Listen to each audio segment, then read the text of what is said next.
Welcome back everybody to another episode of Cigarillos Talk. It is fucking freezing and I forgot my cigarillos, so disregarding that, welcome back to this format of videos. I have not been recording this format of videos for a very long time now, so I may be rusty today. But anyways, pushing that to the side, yesterday I had my first kickboxing tournament. And goddamn, it was fucking stressful. Long story short, I lost in the first fight, of course, because I did not know what to expect, and my opponent was way more experienced than me, who already had a bunch of battles before me. So yeah, skill-based matchmaking at its best. But anyways, goddamn, it was fucking stressful. I have been training kickboxing. By the way, I did not have any fighting experience prior to that. So for 1 year of kickboxing experience and for my first tournament, I'm still quite happy. Because goddamn, it was such a stressful event. From the point of just waking up and packing my stuff and all of that. Goddamn, it's fucking freezing. Jesus Christ. From the point of packing my stuff and to the point of just driving to the place and just waiting for my first battle, because I had to wait 6 to 5 hours for my first battle. And for the person who never experienced these forms of fights and these forms of tournaments and competition, just that thing of just waiting for the main thing to happen, it was goddamn fucking stressful. And the way how I lost the fight was because, of course, my opponent was way more experienced. Plus, the form of fighting that my opponent had, I was just not familiar with it. Of course, in kickboxing, for example, when you train, the most common method of just fighting, or just the most common stance, is to just have your guard up and to have your front leg, which is usually the left leg, the lead leg, to be in front of you. That's the reason why it's called the lead leg. And most of the time, it is the left leg. So that most of your power, because usually the right side of your body is the strongest, in that stance, your right side is loaded so that you can throw punches, so that you can throw stronger leg kicks.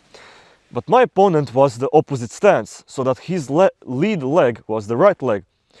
Okay, that wasn't such a big deal, that wasn't such a problem.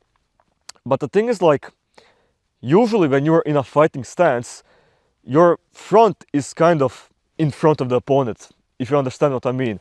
So, for example, I would be facing you like this, maybe a little bit on the side, because I want to poke you with my left arm, but usually it is like that. But the opponent was completely on his side, just completely. His leg, wait, let me show you. For example, usually you're fighting like this. This is your stance, and in this position you can fight, you can throw combinations and all sort of that. But my opponent, keep in mind, I was fighting like this because this is what have been used to. My opponent was facing like this, completely to the side, and his hands were like this, and I was like confused because for the first second, by the way, the rounds lasted like 4 minutes, but it passed in a fucking second. Because when you enter that position of fighting, when you're in the tatami ring, everything just gets dark. And the only thing that you're focused on is your opponent.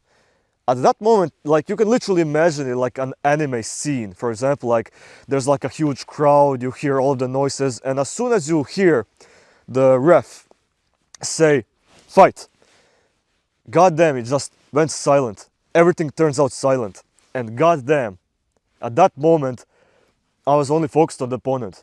But in that millisecond, when I saw that my opponent started facing like that, and then he made his first kick, which was, I guess it was this kind of kick, and that kick straight up connected to my chest, oh god dang, it fucking started. And at that moment, I was just mentally, I was destroyed because I have not faced. First of all, it was, of course, my first kickboxing experience, my first kickboxing kick light tournament. So I did not know what to expect. But as soon as I saw that the opponent that I'm fighting today had a completely different fighting style, I was just confused, because at that moment I had to focus on just adapting.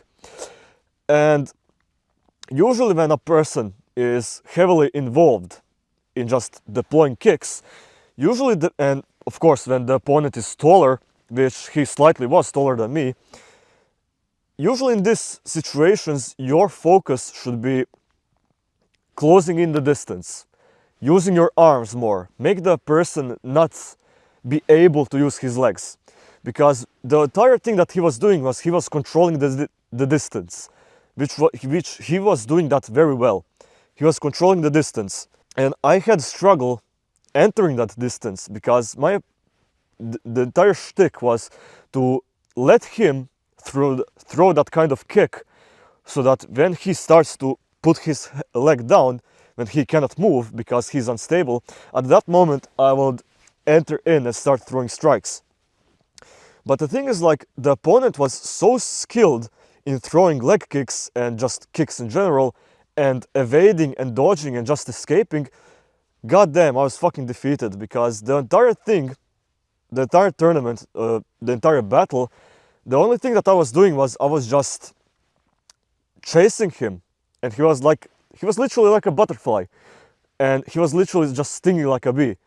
Because even though none of that punches, none of those kicks really hurt, they scored him points. That's the reason why he won. And at that moment, because I was literally the entire week before my tournament. By the way, it's falling dark, so I guess that you will not really be able to see me. So I guess that I will just need to come in close. The entire tournament, I was literally just trying to hype myself up, because goddamn, it's my first tournament.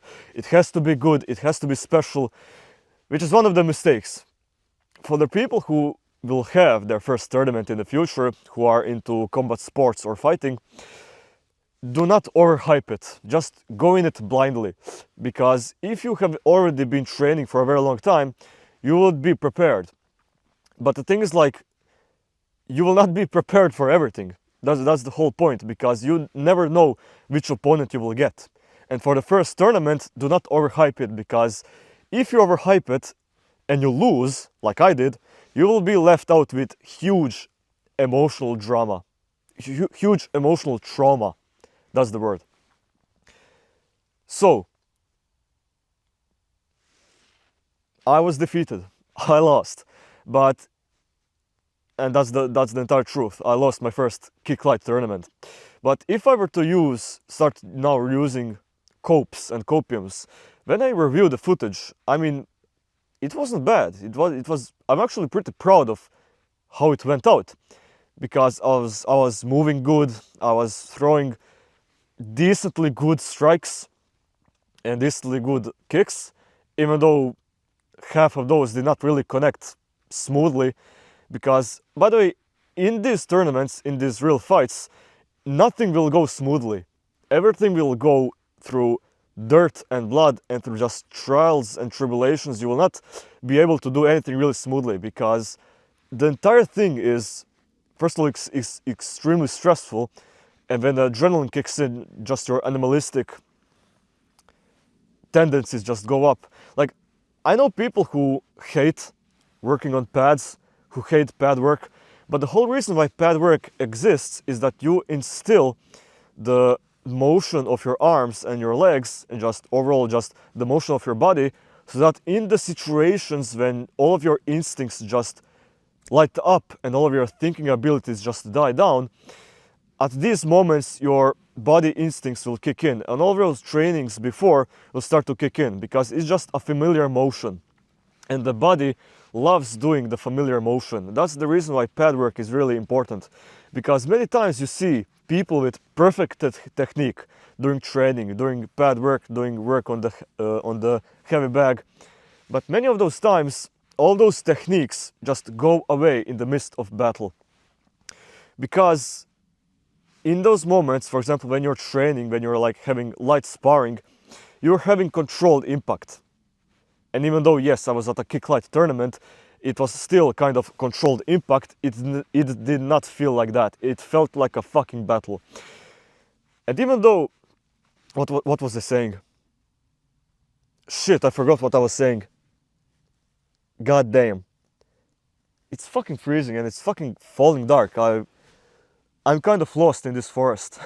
So yeah, uh, in those moments, from pad works and through sparrings, from light sparrings, for example, when you're just training normally, you know that you're in a safe environment.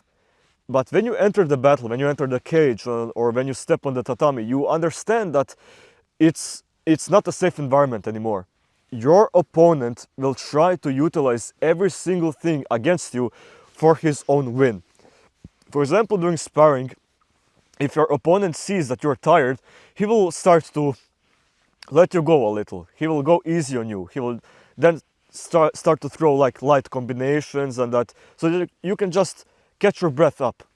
But in the fight, during tournaments, during real fights, if your opponent sees that you're tired or that you are hurt in any ways, your opponent will utilize that against you. Very obviously. So, what happened after the defeat?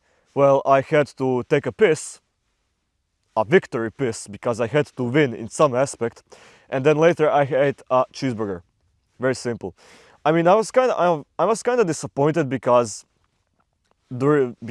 obviously because of skill-based matchmaking, my opponent was just overly skilled than me, and just that my opponent had more fights than me.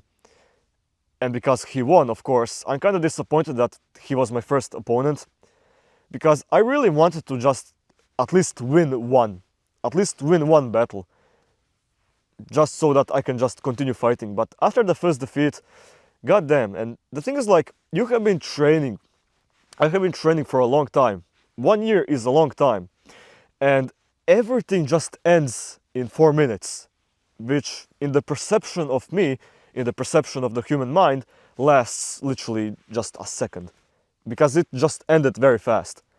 In just a brink of a second, it just ended, which the human perception of time is just strange and incredibly weird and strange, because sometimes years can last like days. For example, you can see many older people who are in their 50s and 60s describe their childhood years and their school years as something that literally happened yesterday, because the perception of time is just weird. And you can also have days where, for example, you're having so much fun, and sometimes minutes last like days, and sometimes days last like minutes.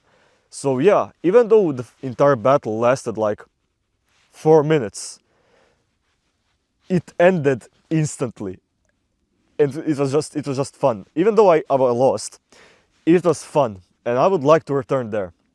So yeah, in defeat, I'm trying to see victory. And even though in my defeat, even though I'm gonna say this through 2000 milliliters of copium, I'm still victorious.